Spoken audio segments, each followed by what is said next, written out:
देखिए, पादप पहचान यानी प्लांट आइडेंटिफिकेशन, इसका मतलब है किसी पौधे के सैंपल को देखकर ये तय करना कि वो पहले से पहचाने गए किस पौधे जैसा है या उससे मिलता जुलता है। अच्छा। जरूरी नहीं कि हर बार उसका वो मुश्किल सा वैज्ञानिक नाम ही इस्तेमाल हो। ये पादप नामकरण मतलब प्लांट नोमेनक्लेचर से अलग है। ओके, नामकरण मतलब जब कोई नया पौधा खोजा जाए और उसे पहली बार कोई साइंटिफिक नाम दिया जाए। पहचान मतलब उसे किसी जानी पहचानी कैटेगरी में फिट करना। ठीक है, समझ गई। एग्जैक्टली। तो चलिए फिर शुरू करते हैं। कहाँ से? पारंपरिक तरीकों से, जो नींव है इस सब की। हाँ बिल्कुल। सबसे पहले जाहिर है फ्लोरा और फील्ड गाइड्स, ये तो क्लासिक चीजें हैं। हाँ, मैंने देखी हैं, ये मोटी मोटी किताबें होती है जिनमें खूब सारी जानकारी होती है ना। सही। किसी खास इलाके जैसे किसी नेशनल पार्क या पहाड़ी इलाके के पौधों के बारे में उनमें डिटेल्ड विवरण होता है।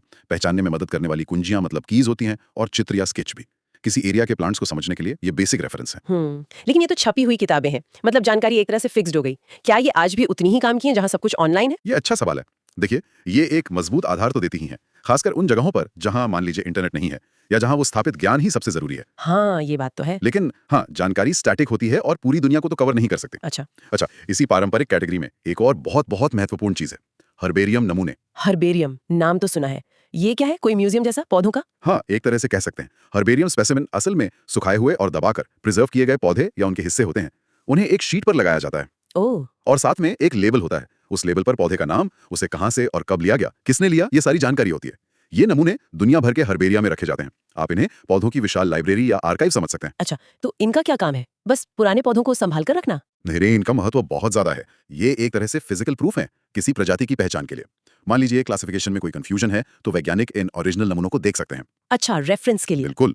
ये वक्त के साथ पौधों में क्या बदलाव आए हैं उसकी स्टडी में मदद करते हैं, और आजकल तो इन पुराने नमूनों से डीएनए निकालकर उसका एनालिसिस भी हो रहा है। सच में? पुराने सूखे पौधों से डीएनए? हाँ, और ये क्लासिफिकेशन की गुत्थियां सुलझाने में क्रांति ला रहा है। कभी कभी इन्हीं नमूनों से कोई खोई हुई प्रजाति मिल जाती है, ये किसी पुरानी पहचान की गलती सुधर जाती है। वाह, तो ये सिर्फ सूखे पत्ते नहीं, ये तो जैसे टाइम कैप्सूल्स हैं जिनमें वैज्ञानिक राज छुपे हैं। कमाल है। बिल्कुल। ठीक है, पारंपरिक तरीकों में एक और नाम था, द्विभाजी कुंजी, डाइकोटोमस कीज। ये सुनने में बड़ा टेक्निकल सा लग रहा है। हाँ, नाम टेक्निकल है पर तरीका काफी लॉजिकल है। ये असल में हाँ या ना वाले सवालों की एक सीरीज होती है। अच्छा, कैसे? हर स्टेप पर आपको पौधे की किसी एक खूबी के आधार पर दो ऑप्शन दिए जाते हैं। जैसे सवाल हो सकता है, क्या पत्तियां दिल के आकार की हैं, या क्या पत्तियां भाले जैसी नुकीली हैं। हम्म। आप अपने पौधे को देखकर सही ऑप्शन चुनते हैं और अगले सवाल पर जाते हैं। ऐसे करते करते एक एक करके गलत ऑप्शन हटाते हुए आप आखिर में पौधे की सही पहचान तक पहुंच जाते हैं। अच्छा, ये तो एक तरह से पौधे के साथ 20 क्वेश्चंस खेलने जैसा हो गया। लेकिन इसमें तो बहुत ध्यान से देखना पड़ता होगा, है ना? बारीकियां समझनी पड़ती होंगी। बिल्कुल, और यहीं पर जरूरत पड़ती है हैंड लेंस की, या जिसे आवर्धक लेंस कहते हैं, और कभी कभी तो माइक्रोस्कोप की भी। हाँ, क्योंकि बहुत सी चीजें छोटी होती होंगी। सही। पौधों की कई डिसाइडिंग फीचर्स बहुत छोटे होते हैं, जैसे पत्तियों पर जो बारीक रोए होते हैं जिन्हें ट्राइकोम कहते हैं, उनका स्ट्रक्चर, या पत्ती की सतह पर छोटे छोटे छेद, स्टोमेटा, उनका पैटर्न। ओह। कण, पोलन ग्रेन्स, ये सब नंगी आंखों से साफ नहीं दिखते। लेकिन अलग अलग प्रजातियों में फर्क करने के लिए ये बहुत महत्वपूर्ण सुराग हो सकते हैं। और पारंपरिक तरीकों में एक और चीज थी, टैक्सोनॉमिक चार्ट और तालिकाएं। हाँ, वो तुलना करने में मदद करती हैं। जैसे कोई एक खास ग्रुप है पौधों का, मान लीजिए एक फैमिली या जीनस, तो उनके मेन फीचर्स एक टेबल में दिए होंगे। अच्छा। तो अगर आप दो मिलते जुलते ग्रुप्स में फर्क करना चाह रहे हैं तो आप चार्ट देखकर उनके खास लक्षणों की तुलना कर सकते हैं। ठीक है, तो ये हो गए पारंपरिक तरीके, किताबें, सूखे नमूने, वो स्टेप बाय स्टेप वाली गाइड, लेंस और तुलना वाले चार्ट। इन्होंने सदियों तक मदद की है, पर अब तो डिजिटल जमाना है। टेक्नोलॉजी ने यहाँ भी कुछ किया होगा। अरे जोरदार किया है। स्रोत कई प्लांट आइडेंटिफिकेशन ऐप्स का जिक्र करता है। इन्होंने तो पौधों की पहचान को आम लोगों के लिए मतलब अविश्वसनीय रूप से आसान बना दिया है। एप्स? हाँ, ये तो है। मेरे फोन में भी शायद एक दो होंगे। बिल्कुल। अब विशेषज्ञ होना जरूरी नहीं, बस एक स्मार्टफोन चाहिए। ये दिलचस्प है। कौन कौन से एप्स का जिक्र है और ये काम कैसे करते हैं? मतलब क्या ये भरोसेमंद है? ये सवाल जरूर आता है मन में। हाँ हाँ बिल्कुल, और ये जायज सवाल है। स्रोत कुछ मेन ऐप्स के नाम बताता है, जैसे प्लांट नेट। ये क्या करता है कि आप पौधे की फोटो खींचिए, ऐप उसे एनालाइज करेगा और बताएगा कि ये कौन सा पौधा हो सकता है। इसकी खास बात यह है कि ये क्राउडसोर्स्ड है, मतलब दुनिया भर के यूजर्स इसमें अपना योगदान देते हैं, फोटो अपलोड करते हैं, पहचान बताते हैं, तो इसका डेटाबेस लगातार बढ़ता रहता है। क्राउडसोर्स्ड मतलब आम लोग भी डेटा जोड़ते हैं, इसमें गलती की गुंजाइश नहीं होती फिर? गुंजाइश तो होती है बिल्कुल, और यहीं पर एक दूसरा ऐप आई नेचुरलिस्ट थोड़ा अलग तरीके से काम करता है। वो भी फोटो से पहचान के लिए आर्टिफिशियल इंटेलिजेंस यानी एआई का इस्तेमाल करता है। अच्छा। लेकिन वो आपकी पहचान को रिसर्च ग्रेड का दर्जा तभी देता है जब कम्युनिटी के दूसरे लोग, खासकर एक्सपर्ट्स, उस पहचान को कंफर्म कर दें। ये सिर्फ पौधों के लिए नहीं, सभी तरह के जीवों के लिए है। तो एआई और इंसानी जांच दोनों का मिश्रण, ये ज्यादा भरोसेमंद लगता है। हाँ, ये सिटीजन साइंस का एक बेहतरीन नमूना है। और एक लीफ स्नैप का भी जिक्र है। हाँ, जैसा नाम से ही लग रहा है, लीफ स्नैप ज्यादातर पत्तियों के शेप और बनावट के आधार पर पहचान करता है। पेड़ों की पहचान में ये काफी उपयोगी माना जाता है। अच्छा। और एक है पिक्चर दिस, ये भी एआई से पहचानता है, पर साथ में पौधों की देखभाल मतलब केयर टिप्स भी देता है, पानी कब दें, रोशनी कितनी चाहिए वगैरह। अरे वाह। क्या एप्स के अलावा स्रोत कुछ और एआई टूल्स का भी जिक्र करता है? हाँ, जैसे गूगल लेंस, ये तो एक जनरल इमेज रिकग्निशन टूल है जो कुछ भी पहचान सकता है, कपड़े, फर्नीचर, जानवर। हाँ, मैंने इस्तेमाल किया। और ये पौधों को पहचानने में भी सरप्राइजिंगली काफी अच्छा काम करता है। और इसकी पहुंच बहुत ज्यादा है क्योंकि ये कई एंड्रॉइड फोन में पहले से ही होता है। हाँ, कभी कभी एकदम सही बताता है, कभी कभी थोड़ा गड़बड़ कर देता है। और एक और नाम है, फ्लोरा इनकॉग्निटा। ये कुछ अलग सा लग रहा है। हाँ, फ्लोरा इनकॉग्निटा खास तौर पर मध्य यूरोप के जंगली पौधों की ऑटोमेटिक पहचान के लिए बनाया गया ऐप है। अच्छा, सिर्फ यूरोप के लिए? हाँ, अभी मेनली वहीं के लिए। इसकी खासियत यह है कि ये सिर्फ पहचान नहीं बताता बल्कि उस पौधे से जुड़ी इकोलॉजिकल जानकारी भी देता है, जैसे वो कहाँ उगता है, कब खिलता है, उसका कंजर्वेशन स्टेटस क्या है वगैरह। ओह, तो ये सिर्फ क्या नहीं बल्कि क्यों और कहाँ भी बताता है। ये तो काफी अच्छा है। जी। तो पारंपरिक तरीकों से लेकर इन हाईटेक एप्स तक पहचान के साधन तो बहुत बदल गए हैं, लेकिन सिर्फ पहचान कर लेना काफी नहीं होता होगा, है ना? उस जानकारी को कहीं सहेजना, उसे ऑर्गेनाइज करना, बड़े पैमाने पर देखना, ये सब भी जरूरी होगा। निश्चित रूप से। और यहीं पर आते हैं डेटाबेस और ऑनलाइन संसाधन, डेटाबेस एंड ऑनलाइन रिसोर्सेस। ये समझ लीजिए कि विशाल डिजिटल भंडार हैं जहां दुनिया भर की पौधों से जुड़ी जानकारी इकट्ठी की जाती है और सबको उपलब्ध कराई जाती है। अच्छा, कौन से बड़े डेटाबेसेस हैं जिनका जिक्र है? एक बहुत महत्वपूर्ण नाम है द प्लांट लिस्ट। ये क्यू बोटैनिकल गार्डन और मिसोरी बोटैनिकल गार्डन MBG का एक जॉइंट प्रोजेक्ट था। क्यू गार्डन तो बहुत मशहूर है। हाँ, इसका मकसद था दुनिया में जितने भी पौधों की प्रजातियां ज्ञात हैं उनके स्वीकृत मतलब एक्सेप्टेड साइंटिफिक नामों की एक कॉम्प्रिहेंसिव लिस्ट बनाना। क्यों, नामों में क्या दिक्कत होती है? अरे बहुत दिक्कत होती है। पौधों के नामकरण में अक्सर बड़ा कंफ्यूजन होता है। एक ही पौधे के कई नाम हो सकते हैं या कभी-कभी एक ही नाम अलग-अलग पौधों के लिए इस्तेमाल हो जाता है। अच्छा। तो द प्लांट लिस्ट इस कंफ्यूजन को दूर करने की कोशिश थी। हालांकि अब यह प्रोजेक्ट वर्ल्ड फ्लोरा ऑनलाइन के रूप में आगे बढ़ रहा है। यानी नामों की दुनिया में एक स्टैंडर्ड बनाने की कोशिश। ये तो बहुत जरूरी है, वरना रिसर्च में गड़बड़ हो सकती है। बिल्कुल। फिर है ट्रॉपिकॉस। ये भी मिसौरी बोटानिकल गार्डन का ही एक और विशाल ऑनलाइन डेटाबेस है। इसमें क्या होता है? इसमें सिर्फ नाम और क्लासिफिकेशन ही नहीं बल्कि उनसे जुड़ा साइंटिफिक लिटरेचर, हर्बेरियम नमूनों की जानकारी, पौधे कहाँ-कहाँ पाए जाते हैं यानी उनका ज्योग्राफिक डिस्ट्रीब्यूशन, ये सब डेटा होता है।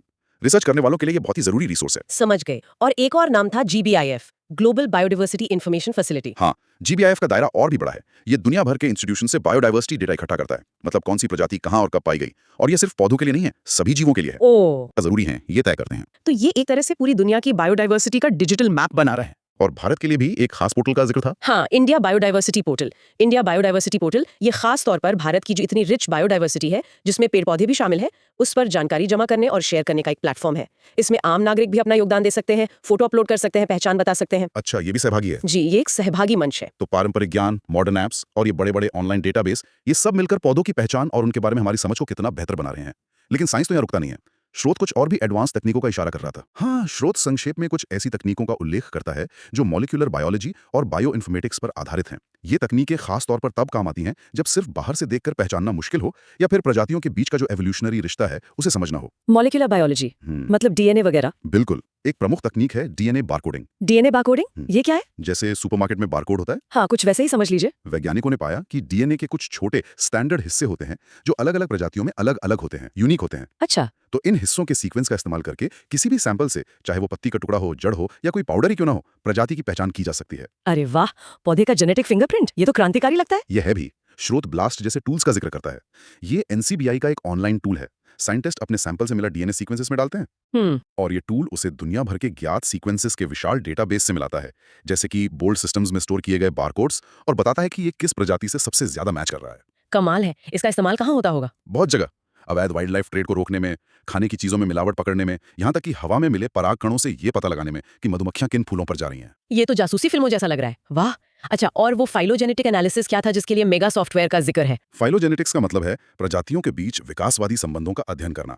मतलब ये देखना कि कौन सी प्रजाति किससे कितनी करीबी से जुड़ी है, उनका कॉमन पूर्वज कौन था। एक तरह से फैमिली ट्री बनाना। अच्छा, एवोल्यूशनरी ट्री। हाँ, मेगा जैसे सॉफ्टवेयर DNA या दूसरे डेटा का इस्तेमाल करके ये एवोल्यूशनरी ट्री बनाने में मदद करते हैं। ये सिर्फ अकादमिक बात नहीं है। इससे ये समझने में मदद मिलती है कि पौधों में खास गुण जैसे सूखा झेलने की ताकत या कोई औषधीय कंपाउंड कैसे विकसित हुए। और ये कंजर्वेशन के प्रयासों में भी मदद करता है कि किन प्रजातियों को बचाना ज्यादा जरूरी है। तो ये तकनीकें हमें सिर्फ ये कौन सा पौधा है ये नहीं बताती, बल्कि ये पौधा बाकी पौधों से कैसे जुड़ा है और इसकी विकास यात्रा क्या रही है, ये सब समझाती हैं। अद्भुत। स्रोत में GIS और रिमोट सेंसिंग का भी जिक्र था, है ना? हल्का सा। हाँ, वो बड़े स्केल पर काम करने वाले टूल्स हैं।